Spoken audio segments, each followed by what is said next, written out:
Okay, I'm recording. Good evening, everybody. I'm Vivian Porritt, and I'm one of the strategic leaders of Women Ed. And I'm being joined by lots of people this evening, including Jules, who is also a strategic leader of Women Ed, and Rachel, who's an honorary leader of Women Ed because of the work she does with the National College of Education and the Women Ed cohorts. And we've got other colleagues from the National College of Education and some learners from the different programs, so that you get a really personal view of what the programs are like. Please keep asking questions in the chat, and everybody will be answering you, and we'll give some time, we hope, to be able to answer some of those questions. So it's Women Ed in partnership with the National College for Education. And I want to welcome you on behalf of both organisations.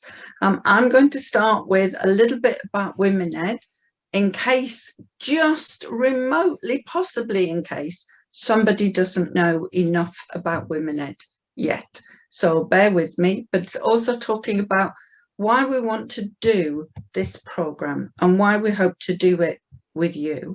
So I'm just going to share a few slides.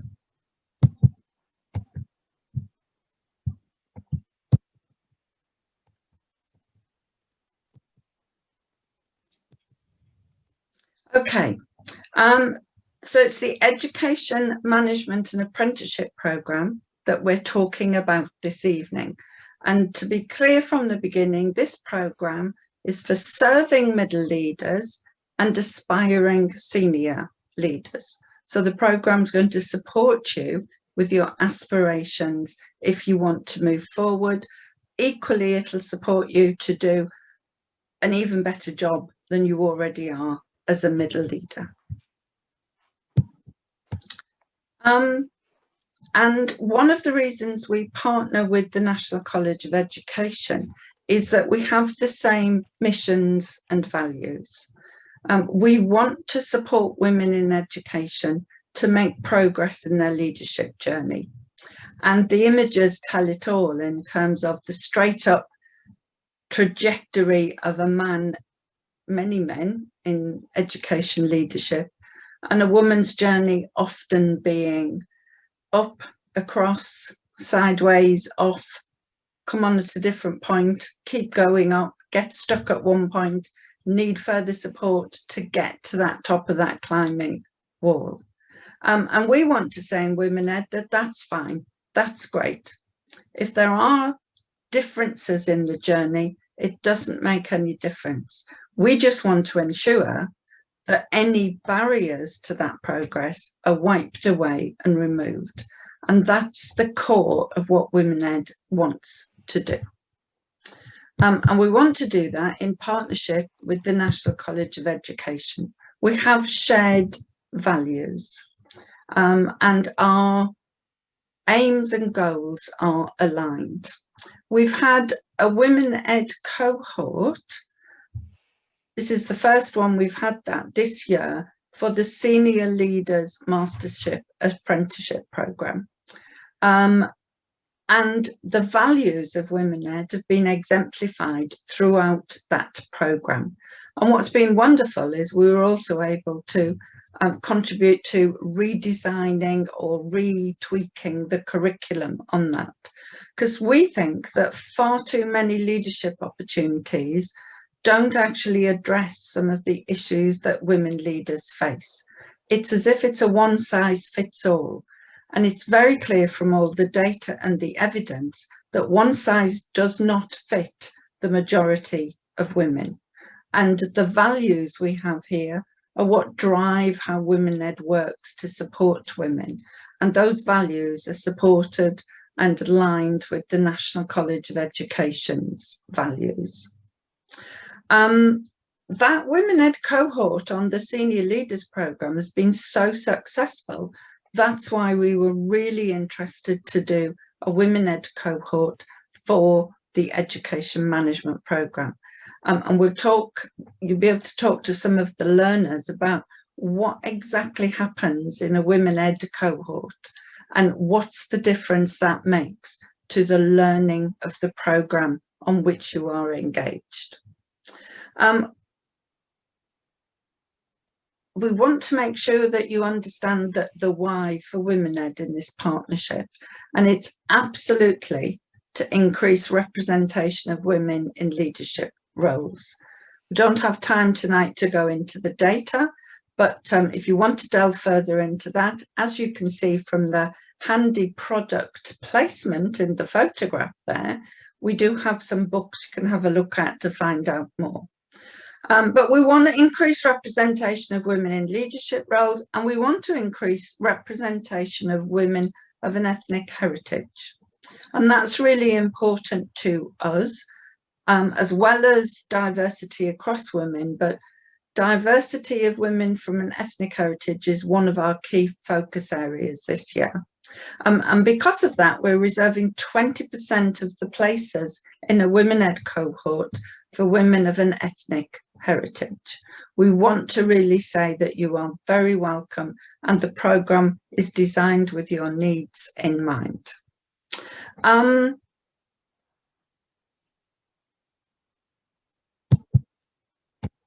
This is what we want from the education management programme. We want real impact. We want to support you to work more effectively, to work more smartly, to work in a broader or in a more intensive way in your current job. And if you want to, we want you to get an assistant headship. We want you to move into senior leadership. And WomenEd curates our impact by getting hold of all the tweets that celebrate it. And Alex there, Lamharty, she was also an author in our recently published book, and that's helping her as well really celebrate her strengths. So we want impact, and that impact is intersectional. We want to be able to honour women who are parents, who have a disability. We want to support all forms of sexual orientation. We want women who are older. We want women who are younger. We want to show the diversity of thinking and experience. And that's what we hope we've shown in Being 10% Braver, our latest book, and also in 10% Braver, where we get hold of all that data and women's stories, and we put them together and say something's going really wrong in education leadership for women. And women are 75% of that workforce, but they're nothing like 75% of senior leaders or middle leaders in schools. There are also other programmes on offer in the National College of Education. So I'll put the link to all those programmes in the chat for you, and do let your colleagues know, both for the education management programme and the range of masters programmes. We have lots of ways you can keep in touch with us, and I'll put this slide in the email we send to you afterwards, because it's live with links. So that will help you to be able to choose your social media of choice. So, because of publicising 10%, Being 10% Braver, this for us and for you, we hope, is your year of being braver. And we hope that being interested in the education management programme encourages you to apply, to select the WomenEd cohort in that application, so that we're all experiencing our years of being 10% braver and the difference that is and can make for women. We want everybody to be treated as authentic leaders and rounded human beings. And that's what we hope we can all be much more brave about this year. Thanks very much. And I'd like to introduce Rachel, who is part of NCE, and Rachel and I work together on the WomenEd cohorts in our programmes. Rachel, over to you. Thank you, Vivian. I'd just like to say one of our key values is collaboration, and one of our greatest collaborations is with Women Ed and the work that we do together, and it very much is a joint venture. Vivian and I meet regularly to talk about what we think we need to do next with the Women Ed cohort, and there's that constant kind of thought partner work to ensure that we give you the best that we can. I'm just going to talk a little bit about the apprenticeship. There are people on this call who are much, much better informed than I am, such as Nikki Reeve, who's our head of assessment, Sarah Cottenden, who's one of our PLMs, and Alison McNeil, who's another PLM, which is a professional learning mentor, and Sharon Hockley, who is one of our sales colleagues. So there's lots of people to support you this evening. I just wanted to say that we know as an industry that second only to the quality of teaching in improving student outcomes is the quality of leadership. And we want you to be braver this year. We want you to take the opportunity that the NCE and Women Ed are offering you to be braver and to become better leaders. So let me tell you a little bit about how the programme works. So the apprenticeship part focuses upon developing knowledge, skills and behaviours you need to be an effective leader in your role, whatever that role may be. And it's not just teaching roles. If you're in finance, if you are the data manager, all roles in schools are valid, or in organisations that work with schools. So it's not just teachers we're looking to develop women as leaders across the board. So just to make that point. Apprenticeships, if you don't know, are funded by something called the Apprenticeship Levy, and this is a tax that schools have to pay. So if they don't spend their money on professional development, that money is taken by the government. And the best thing is that the apprenticeship is absolutely free. It doesn't cost you or your school any money at all. And I think this is really important to us as women, that we're not having to kind of contribute financially towards this professional development, that it is there for us to take and use. You get a nationally recognised qualification at the end of doing your apprenticeship. You have some entry requirements, which you will all have because they're doing the jobs you are, which is grade C in English and Maths at GCSE. And there are some functional skills that we look at as well in terms of English and Maths. Sarah and Alison are professional learning mentors, and they guide you every step of the way through your qualification. And this is what makes us a little bit different to perhaps some of the more traditional qualifications that you could do instead, like an NPQML or SL, or however they're changing. This is a qualification where you have someone who will guide and support and mentor you for the entire time you're on the programme, which is roughly around 15 months. And they are absolute experts in the apprenticeship. So they will make sure that you meet all the requirements that you need to meet. Part of the apprenticeship is a requirement to do 20% off the job hours, which everyone gets really alarmed at first, but is absolutely nothing, because we work in education, so our days are long. It's not about your directed time, it's about your total time. And the 20% off the job is all about an opportunity for you to develop skill, to go and work with your business manager and learn more about operations, to go and work with your HR and learn more about how you manage people. So it's something that's very easy to achieve, but something you might want to talk to Sarah or Alison or Nikki about when we move into breakout. The PLMs will also guide you through the academic content and support you with gathering evidence. And you will meet regularly on professional learning days, where we have several modules that you will go through that we deem to be the things that you need to be experts in, ready to be good leaders. Things like project management and finance, being personally effective, building relationships, that sorts of things. And after each of those modules, there's a task for you to do. But what we do at Women Ed is offer you something additional. Everyone else will have that content. Everyone else will have that support. But what we do is help you to look at the issues that affect female leaders specifically in the workplace. So we pull on threads from the learning. We look at issues that arise, such as managing people through the lens of being a female leader.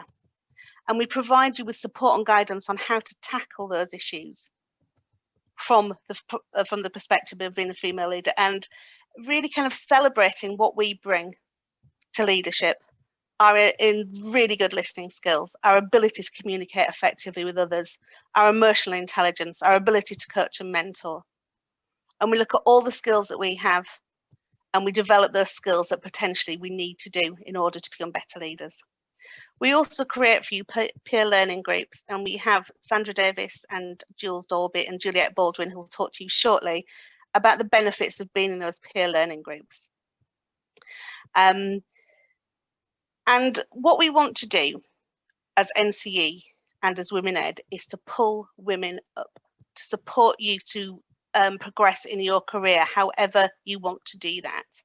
We have people in the senior leadership course that Vivian and I currently work on, doing all sorts of different jobs, from assistant head to executive principal, from business manager, and they work together in their peer learning groups to create networks and support in a way that they haven't been able to do previously. I'm going to just ask Sandra if she would unmic and just tell us a little bit about her experience, specifically about being in the Women Ed cohort, Sandra, and how it's helped you. Well, first of all, can I say, actually, I don't know if Rachel or Vivian even know this, I did end up in Women Ed kind of by accident. It was a really last minute thing. And I was kind of looking for a master's, and I literally, in the last week of applying, I went, oh, and found it, and just kind of fell into it. So I didn't go out of my way to be on the Women Ed cohort, but I couldn't be more pleased that I am on the Women Ed cohort. It's been incredibly useful.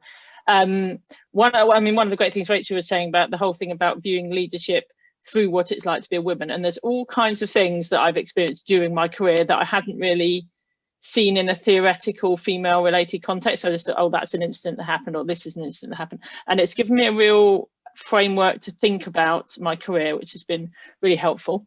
In terms of the cohort in general, it's been great. It's like having a little staff room of people who are as motivated and as interested in developing their careers as you are. And obviously within a school, within the school you work in, not everybody has that attitude. So it's just like having your own staff room of people you can talk to who are interested and motivated in the way that you are. So that's fantastic. I really like that. Then we have our peer learning group. So we've been split up geographically. So we've got, in fact, Jules and myself and Juliet, who are all here today. We're all actually from the same peer learning group for sort of Dorset area. And it's great because it's a really nice balance, again, kind of staff room in a way, because you've got a nice balance between a bit of banter and entertainment and fun, and then real quality support. So, for example, one of our peer learning group recently applied for a job, and she got an interview, and it's really, really important to her, and we're all just geeing her up and sending her messages in the morning and asking how it go and all that thing, just support really. And then separately but at a similar time, we're all working on our third essay at the moment, and so we've been working our way through the reading. We've done our own book club on a Saturday morning. We've gone through all the reading together, surrounded by chat and support. So it's just been the most supportive way of studying. And yeah, that's kind of what I've got to say, really. Thank you, Sandra. That was really interesting to hear it from your point of view. Juliet, could I ask you to unmic and just add and amplify, as we do in Women Ed, to what Sandra has said?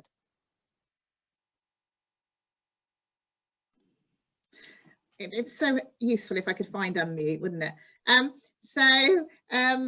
just echo everything that Sandra said, absolutely. I did mine slightly differently. So I had toyed with the idea of doing further courses for a number of years. I'd looked at a few, and I attended a Women's Ed event around about this time last year, started a global pandemic, having just taken on a new job and having changed from mainstream secondary, 29 years in mainstream secondary. I suddenly decided it was a good idea 3 months before a global pandemic to start working across alternative provision centres.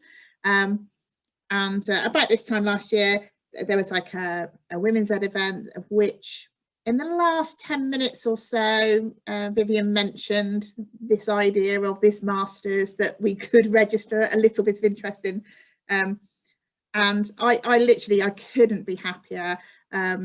It's tough juggling. I'd be lying if I said it wasn't, but it's really broad, really it supports everything you do back in school, so it doesn't feel onerous at all. And I think it's definitely improving my leadership skills, just little bits of knowledge. And what's really, really interesting is listening to women's stories that are all echoing the same sorts of things that are happening to us. You know, how often in a breakout room you can see women nodding, oh yes, that's happened to me. And it is about providing that support, and it's been amazing. Thank you, Juliet. Just to clarify for colleagues on the call, in the level 7, there's an opportunity to do an additional master's element in addition to the apprenticeship, which is what Juliet and Sandra both mentioned, but the reading that they do feeds back into the knowledge into practice. And the thing for me about the apprenticeship is that knowledge into practice piece. It's not just knowledge that sits in the ether that you might look at one day. Every day you're putting it into practice and becoming a better leader as a result of being able to do that work literally on the job. So that has been a really important element, I think. I think the other thing, Rachel, can I just add, it makes you think about things that you would normally just go and do. One of the examples is we all had to go off and have a challenging conversation as part of our apprenticeship task. And actually, it made us plan our challenging conversation. It made us really think about what we wanted to get as an outcome. And I think, you know, that challenging conversation went very well. Absolutely, and the idea of having a buddy for your challenging conversation so you can practice, so that when you do have a challenging conversation, which we all have to do in our jobs, that we've had that opportunity to practice with somebody in a safe place, so that we know that when we do have that conversation, it's so much the better and more effective as a result.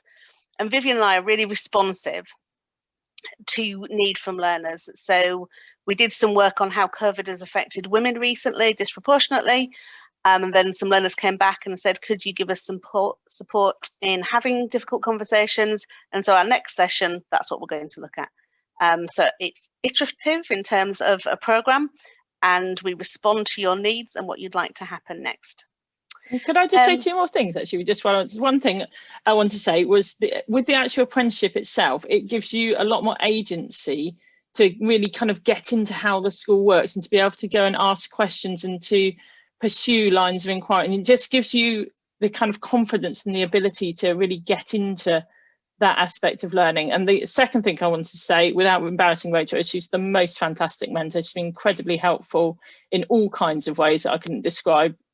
So I really recommend Rachel. So there we go. Thank you, Sandra. That was a very nice thing for you to say. What we had planned to do next was to have some level 5 learners talk to you. Unfortunately, one of them is stuck in the most dreadful traffic outside Dover, and I don't think that Sarah has quite made it into the room yet. Nikki, has she? No, neither there yet. Okay, so I wondered, Nikki, if I can put you on the spot on whether you'd like to add something and just tell the learners a little bit about level 5. Oh, what can I say about level project? It's a great program to start with. It's fantastic. I think you've all talked about everything that we do and how it fits into your practice, but it's a great program for using the knowledge that you learn into practice. So competency is huge.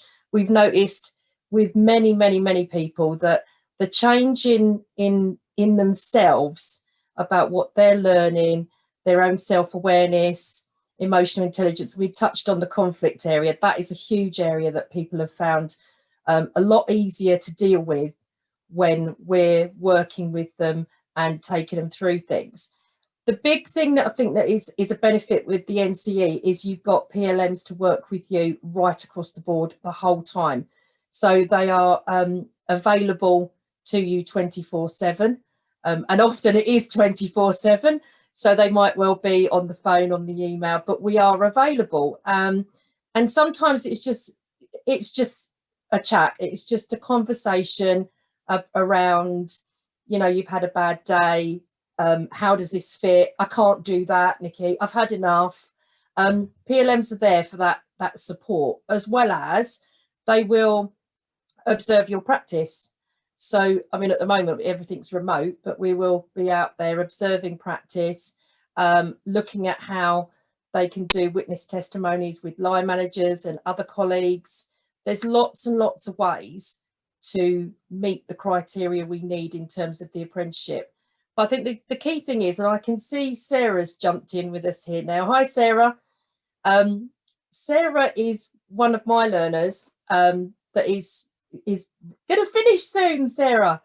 And I think once Sarah has a little bit of a conversation with you and just tells you her experience, although it has been a little bit distorted this year because of COVID, but her experiences and what she learned on level 5 will be quite interesting. If you've got any questions for Sarah, please ask her.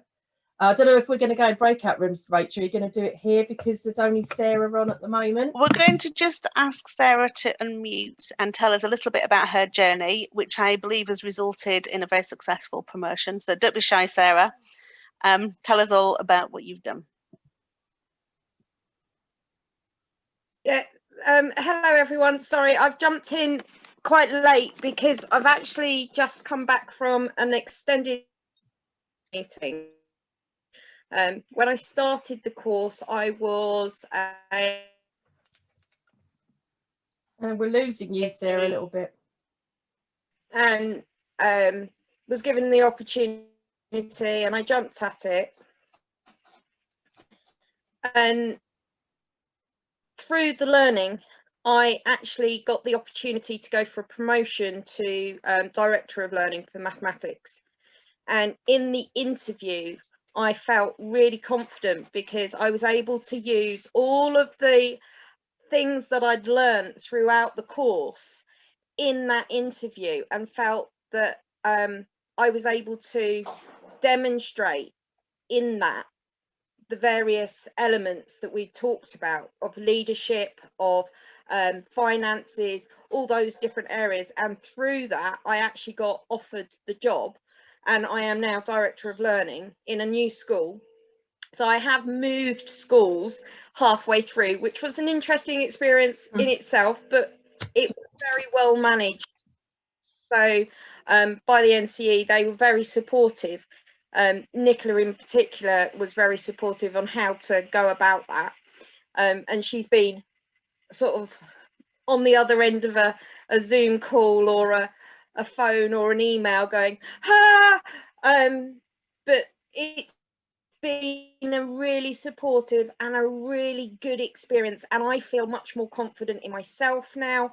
I feel like I can lead, and if it wasn't for this course, I think I still would be in that second in charge job, just kind of feeling like I'm in a dead end. So yeah, that's how it's helped me, and hopefully I can still carry on and develop and carry on that journey beyond. Congratulations, Sarah. That's really super news. That's the impact that we're looking for. And yes, Nicola, we're going to go to breakout rooms now. Just need to check who we've got with people. Is Jules, is your colleague Rebecca? Which Rebecca is it? Rebecca Sedgwick. Yes, right, good. I'm hoping, Sarah, are you able to stay with us for the breakout room session? Great. I'm happy to stay. Great. I may not have put you in a room yet, but so I will as soon as we've sorted everyone else. Okay. Hopefully in each room there's either a current learner or one of the PLMs in there.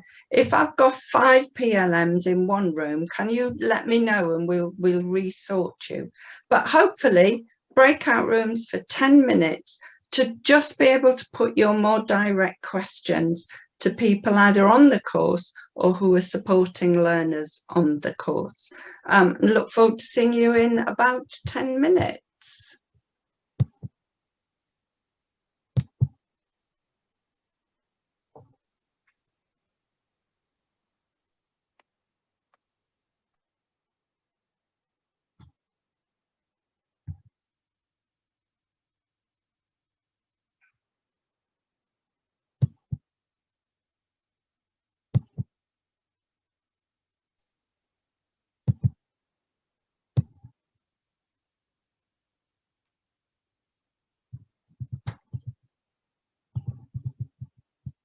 So perhaps if Sarah could go into room 4, Vivian. Yeah, I've just got worked that out there.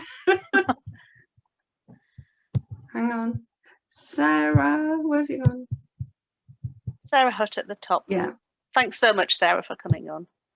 That was a bit of a dash for you to get back. Sarah.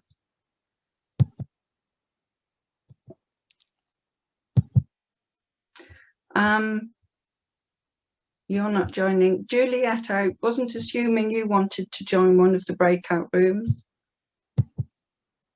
You're on mute, Juliet. I'll shoot off now if Yes, unless you need any more for anything else. Lovely No, to see you, that's- Mo. Okay. That's super. See you Thank you, Bye-bye. Juliet. I appreciate that. Bye. Vivian, I don't know if you want to pause recording.